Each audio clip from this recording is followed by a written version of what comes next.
Next, you're going to list out your problems / complications from the inciting incident. And as going forward, your rising action building towards that climax, which is building towards the end that you've plotted out in phase one. Now, you're going to want these problems to build on one another. Even if a problem is resolved, the resolution of that problem should essentially lead into the next problem. How many of these there are, or the scope of them, is really going to depend on your genre.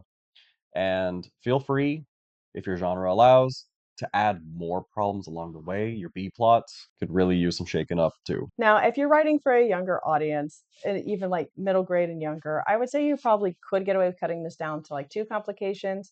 Now, remember how many complications you have in your rising action will determine the length of your novel. So if you're writing for YA or older, I do not recommend you drop below 3. Yeah, at that time, it's probably good to let the problems not branch off into smaller problems as well. And one more thing about problems and complications. It doesn't mean that your characters don't ever get what they're going for, like what they're striving for.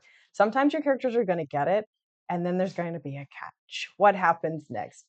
And as the story gets farther along, you're going to have less catches and complications because you do need to eventually tidy it up to get to the climax of the story. But early on, give them what they want, but they don't get what they want. And